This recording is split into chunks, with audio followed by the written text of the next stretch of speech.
आपकी अब नई टॉपिक है क्रमचय और संचय। नया चैप्टर है क्रमचय और संचय। क्रमचय को इंग्लिश में कहते हैं परमुटेशन, संचय को इंग्लिश में कहते हैं कॉम्बिनेशन। ये पहला वीडियो है आपका क्रमचय और संचय का।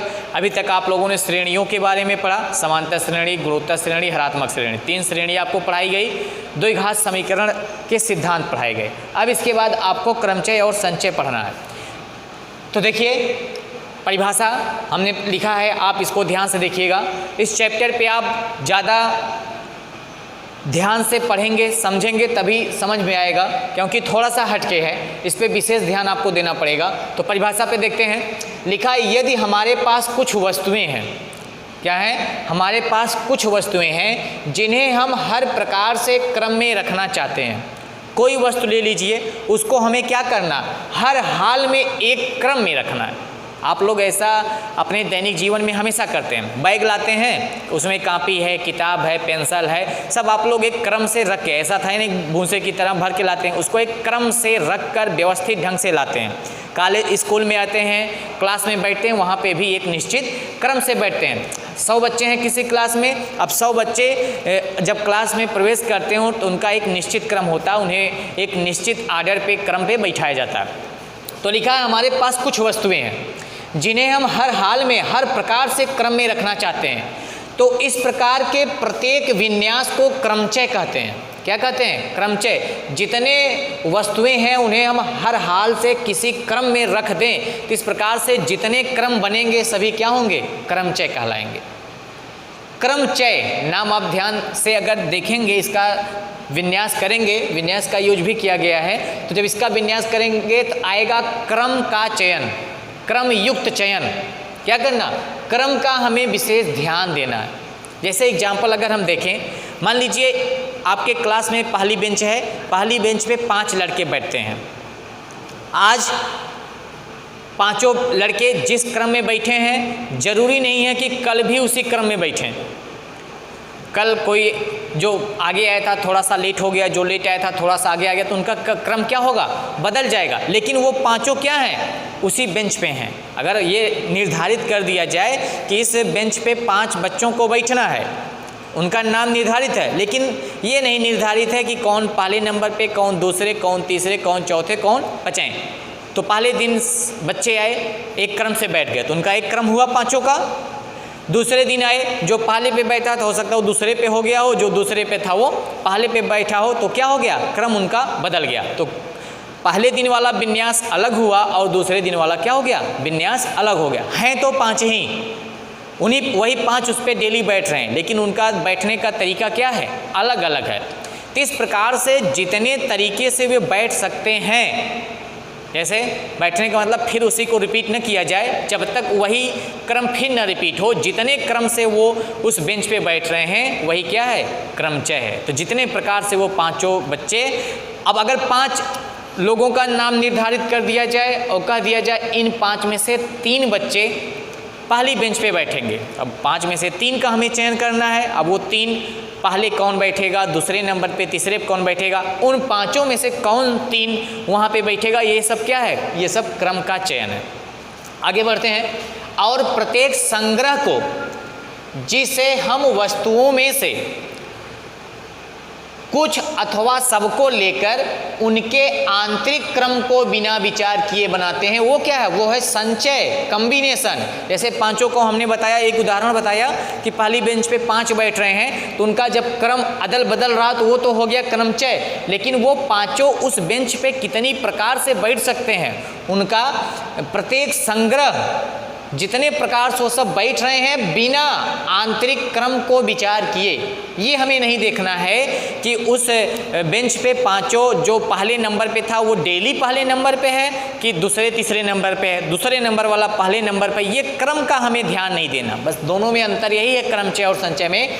क्रमचय में हम क्रम का विशेष ध्यान रखते हैं, क्रम बदला तो हमारा विन्यास क्या होगा? बदल जाएगा। लेकिन संचय में अगर क्रम हम बदल देते हैं, जैसे हम 5 हैं, 5 डेली उस बेंच पे बैठ रहे हैं, क्रम चाहे जो है तो वो हमारा क्या कहलाएगा? संचय कहलाएगा। यहाँ पे हम क्रम का महत्व नहीं देते हैं, क्रम को महत्व नहीं देंगे। जैसे एग्जाम्पल लेते हैं आपके सामने। एक एग्जाम्पल है, हमारे पास 4 अक्षर हैं अंग्रेजी के, कौन कौन से? A, B, 3 ही ले लेते हैं। मान लीजिए 3 अक्षर आपके पास अंग्रेजी के अल्फ़ाबेट के 3 अक्षर हैं। इन तीनों अक्षरों को हमें क्रम से रखना है। अब शर्त कह दी जाए कि इन 3 में से किसी 2 को हमें विन्यास करना है, किसी 2 का क्रमचय और संचय बनाना, दोनों पर हम ध्यान देते हैं। 3 अक्षर हैं, इन तीनों अक्षर में से इधर हो गया आपका क्रमचय, एक तरफ हम क्रम का चयन कर रहे हैं और एक तरफ हम केवल उसके संग्रह पर विचार करेंगे, क्रम का हमें विशेष ध्यान नहीं देना। और इनमें से किन्हीं 2 को लेना है, किसी 2 अक्षर का हमें क्रमचय और संचय बनाना। अंतर आप समझेंगे, 3 अक्षर हैं ABC, इनमें से किन्हीं 2 के क्रम का चयन करना और 2 का संचय बनाना। तो देखिए, अगर हम क्रमचय में क्रम का चयन करना है, ध्यान देना क्रम का चयन, अगर हम AB को ले लें, एक हुआ, और अगर हम B को पहले कर दें और A को कर दें, तो 2 तरीका ये हो गया आपका, हो गया। अब एक बार A के साथ हम C को ले लें, किन्हीं 2 को लेना है, 3 है, 3 में से क्या करना है? किन्हीं 2 को लेना है। तो हमने एक बार A को C के साथ लिया, एक बार C को A के साथ कर दिया, तो हमारा बदल गया ना, यहाँ पे A पहले था और यहाँ पे B पहले आ गया। तो 2 प्रकार से इसका चयन हो गया। अब अगर हम B को C के साथ ले लें, A के साथ तो हमने दोनों को ले लिया, अगर हम B को C के साथ कर लें, BC, अलग क्रमचय बनेगा, अलग विन्यास होगा। ये सब विन्यास हो रहे हैं, 3 में से 2 को लेकर सब विन्यास हो रहे हैं। अब C को B के साथ कर देंगे, ये अलग हो गया। अब इसके अलावा और कोई तरीका नहीं बच रहा है जो आप बना सकते हैं। बना सकते हैं तो बना के दिखाइएगा।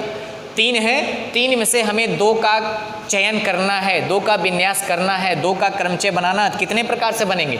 कुल प्रकार कितने होंगे?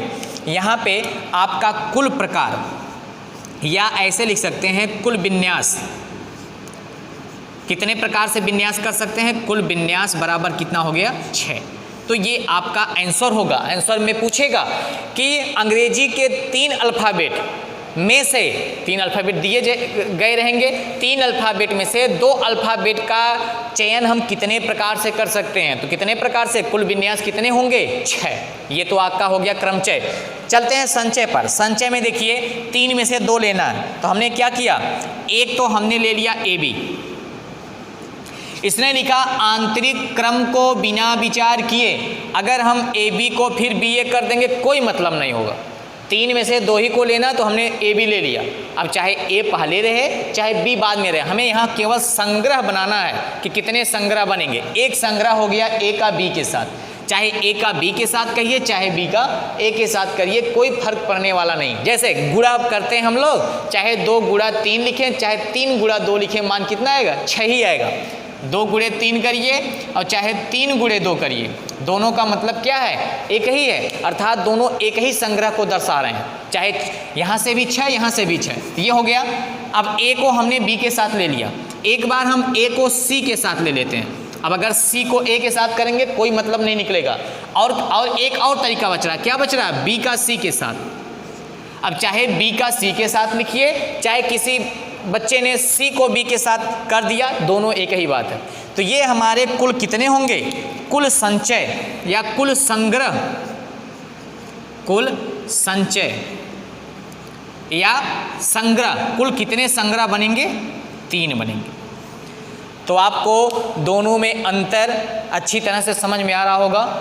3 अल्फ़ाबेट के अक्षर हैं जिनको हमने क्रमचय के थ्रू 6 विन्यास किया, लेकिन संचय के थ्रू इसके कितने संग्रह होंगे? केवल 3 संग्रह होंगे। 3 बच्चों को कह दिया जाए बेंच पे बैठने के लिए, और ये न कहा जाए, केवल ये कहा जाए कि इन तीनों में से 2 को पहली बेंच पे बैठना है, तो कितनी प्रकार से बैठ सकते हैं? 3 प्रकार से बैठ सकते हैं। अब अगर क्रम का भी ध्यान देना, कौन पहले पे कौन दूसरे पे, ये भी ध्यान दिया जाए तो वो 6 प्रकार से। तो ये है आपका क्रमचय और संचय। थोड़ा सा और आप लोग यहाँ पे ध्यान देंगे कि अगर अभी तो हमने क्या लिया? 3 में से 2 का चयन किया, लेकिन अगर मान लीजिए आपको पूछा जाए कि हमारे पास हैं 3 अक्षर A, B और C, यही तीनों हैं, और इन तीनों में से हमें क्या करना? तीनों का चयन करना। तीनों का एक साथ चयन करना, तीनों को लेना। कितने को लेना है? 3 का चयन करना है। तो कितने प्रकार से हम उसका विन्यास कर सकते हैं और कितने प्रकार से उसका संग्रह कर सकते हैं। ये क्रमचय हो गया, ये संचय हो गया, ध्यान दीजिएगा। अब हमें तीनों को एक साथ लेना है तो कितने प्रकार से ले सकते हैं, देखिएगा। एक बार तो हम क्या करेंगे, A, B, C को लेंगे। एक बार A, C को और B को आपस में इंटरचेंज कर दीजिए। 2 तरीका हो गया, 2 विन्यास हो गए। अब चलिए, अब यहाँ से हो गया।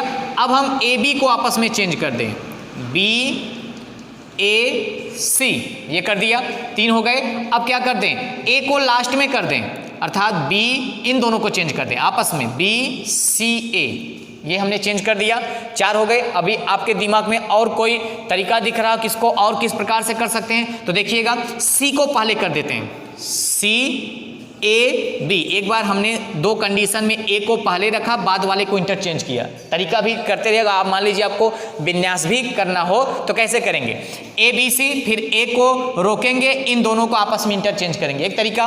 अब B को पहले हमने किया, AC को किया, फिर इनको आपस में इंटरचेंज। C को पहले करेंगे, AB को आपस में इंटरचेंज करेंगे, C, अब क्या करेंगे, BA। इनके अलावा आप कोई और तरीका अपना ही नहीं सकते। जितनी संभावनाएं हैं हमने उतनी संभावनाएं लिख दिया। इन तीनों को एक साथ लेके जितने प्रकार से बनाया जा सकता है हमने लिख दिया। तो कुल प्रकार यहाँ पे कितने होंगे, कुल विन्यास,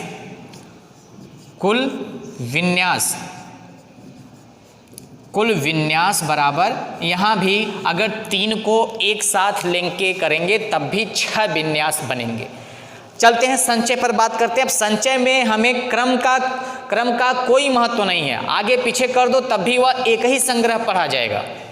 अगर 5 लोगों को एक ग्रुप में शामिल कर लिया जाए, किसी को पहले जगह पे बैठाओ, किसी को बाद में बैठाओ, है तो 5 ही का ग्रुप ना, उसमें 5 ही हैं, कोई अलग आ नहीं रहा, कोई इसमें से जा नहीं, तो 5 का ही तो संग्रह है। जब तक उसमें कोई बाहर से नहीं आएगा, अंदर से कोई बाहर नहीं, तब तक वो 5 ही का संग्रह, उसमें क्रम का महत्व नहीं होता। तो संचय में देखिए, एक तरीका चाहे आप ABC लिखिए, इन 6 में से कोई भी एक तरीका आप यहाँ लिख दीजिए, वो क्या होगा, संचय होगा।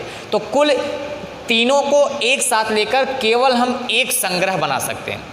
3 है, 3 में से तीनों को एक साथ लेना है तो केवल एक संग्रह बनेगा। चाहे आप ABC लिखेंगे तब भी आपका आंसर सही है, कोई लड़का AC भी लिख रहा हो भी आंसर सही है, कोई BAC लिख रहा हो भी सही है, कोई BAC लिख रहा है, जिस 6 में से जितने भी यहाँ पे आप लिखेंगे सब सही है। लेकिन इन 6 पर अगर विचार किया जाए, क्रम का ध्यान न दिया जाए, तो ये तीनों ABC आप देखेंगे हर जगह ABC ही है, कहीं भी कोई 2 बार या अलग नहीं है, तीनों ABC। इस प्रकार से कुल संचय या कुल संग्रह, कुल संचय बराबर कितना, 1।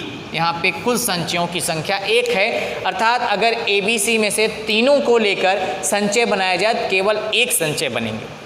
तो अब हम समझते हैं आप यहाँ पे समझ गए होंगे, दोनों में अंतर समझ गए हों। जितने अच्छे से इसको आप पढ़ेंगे समझेंगे, ये आपके लिए बहुत इंपॉर्टेंट है। कंपटीशनों में भी इससे क्वेश्चन पूछे जाते हैं। चैप्टर इंपॉर्टेंट है, थोड़ा सा ध्यान देना है, तो आप लोग ध्यान देंगे तो सब कुछ क्लियर हो जाएगा। बाकी अब इस पर अभ्यास करिएगा फिर अगले वीडियोज़ में।